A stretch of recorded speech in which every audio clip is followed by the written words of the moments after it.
Thank you once again for watching. I am Anthony AP, and this is, of course, the E for One Entertainment for One podcast.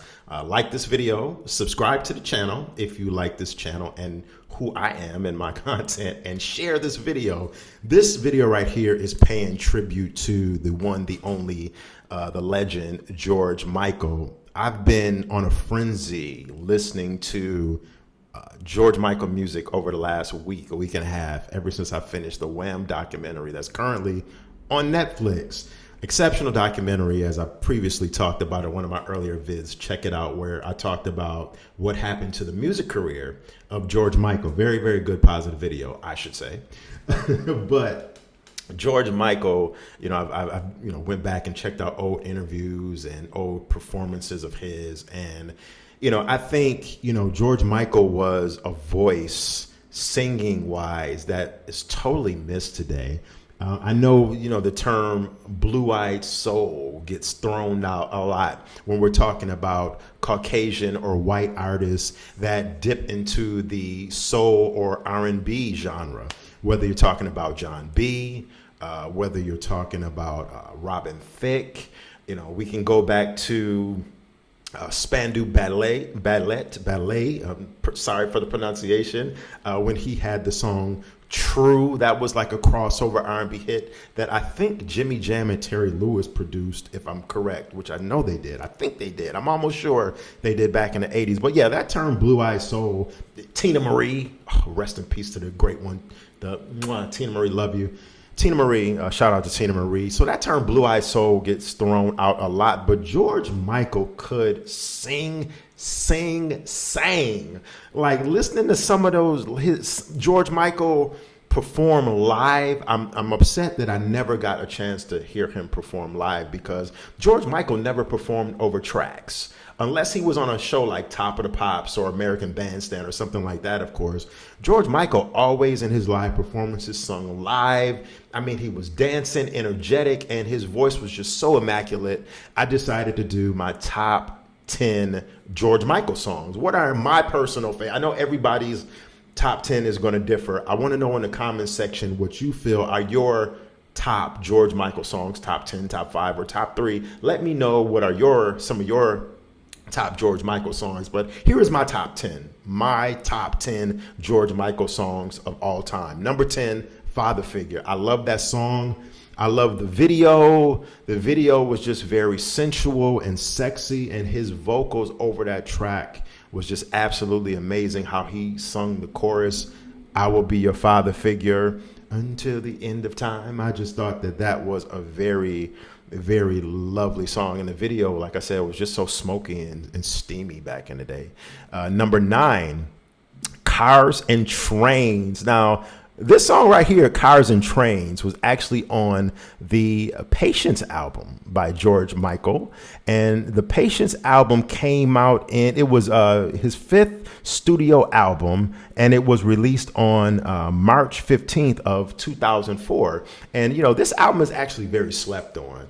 But Cars and Trains, it just has that it just puts me in a mood. Like, I love the way the track starts out. It has like that R&B-ish kind of feel to it, and his vocals are just so smooth over that track. So Cars and Trains is a song that kind of talks about someone being promiscuous, man or woman.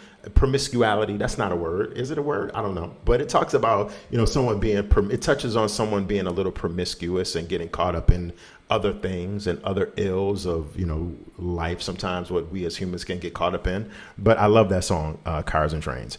And that is my number 9 song. Number 8 is You Know That I Want To. Now, You Know That I Want To was on the older album, another George.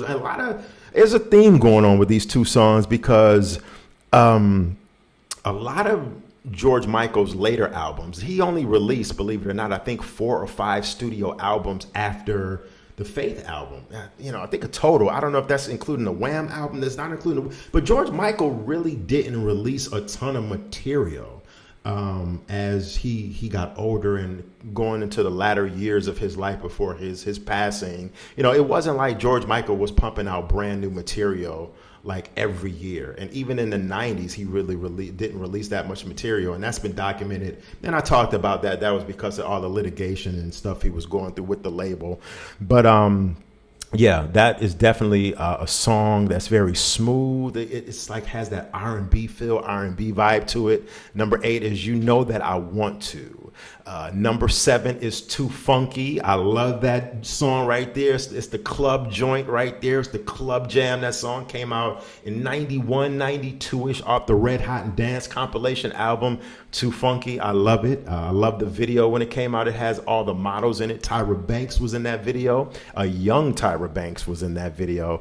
So 7, Too Funky. Number 6 is I Want Your Sex. And that was the first single off his solo Faith album.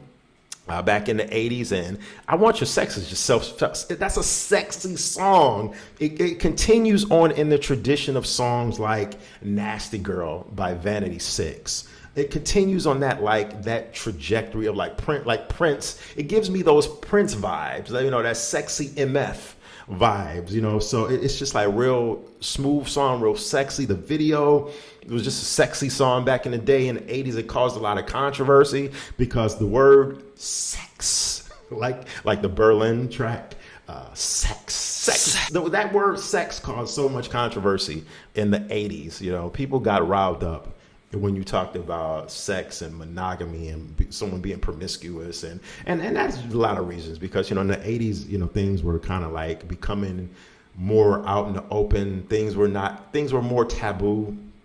We had the AIDS pandemic that was strong, just started. So, sex was known as, sex has always been a quote unquote dirty word, but I Want Your Sex, number 6. Number 5, Freedom 1990. I love that song.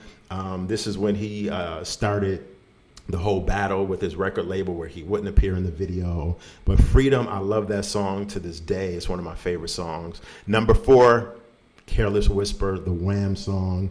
The saxophone on that song is undefeated. There's never been that's one of the greatest sax openings or sexy sax sounds on a track in the last 35 years. Careless Whisper, number 4. Number 3 this is like, okay, we get into the meat and potatoes here. Number 3 is Killer. Papa Was a Rolling Stone. Now, this song right here has a very unique history. This song originally appeared, just to give you like the short version history of the song, this song originally appeared on Seal's album in 1991. Seal's recorded a version of Killer for his debut album, and it was produced by Trevor Horn. And Seal's version was, somewhat popular in the UK. Shout out to everybody in the UK watching this. And it reached number 8, right? Number 8 in the United Kingdom on the charts over there. And the funny thing is, I was listening to, I was going on YouTube and I was watching Seal perform the song live, right? Now, I'm very familiar with the George Michael video and George Michael performing the song live. There's multiple versions on YouTube.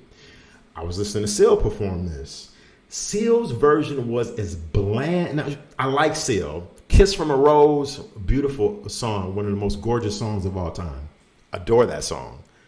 Seal's version of Killer was just so bland. It didn't have that flavor to it. I'm listening to it like, okay, all right, Seal, I see what you're trying to. Seal, I see what you're trying to do, what you tried to do. But when you put on George Michael's version of Killer / Papa Was a Rolling Stone, George Michael has that soul. George Michael just gives you those feelings of, oh, George Michael just gives you those jitters when you hear him sing that song. You can't even compare the two versions. It sounds like, it's like trying to compare. You can't compare Seal's version to George Michael. George Michael's version is far more superior than Seal's version. George Michael just kills that song, man. George Michael had that soul. He could sing his ass off, man. My man had that soul. So track number 3 was Killer. Track number 2, Everything She Wants. Love that song. As soon as that beat drops, it's just hitting, and the message, it's just hitting, and the message in that song is a precautionary tale for all men out there. about women that only want certain things like money and your finances. So it has an excellent message to it. And track number 1 is Monkey. I remember back in the day, my favorite George Michael song of all time is Monkey. I remember that song in the 80s. I used to love watching the video when it came on MTV, the live performance video, him dancing in the video, white shirt, black suspenders, hat on in front of the live audience. Loved watching the video, love the song to this day. I've been playing that song like crazy to this day because it's always been, and that song has constantly been in my rotation over the years in my playlist because that's one of my favorite George Michael songs of all time. So yeah, track one, number one, my number one favorite George Michael song of all time is Monkey. Thank you for watching. You have been watching the E4One podcast, and I will check you later. Have a great one. Have a great day. Until next time. Peace.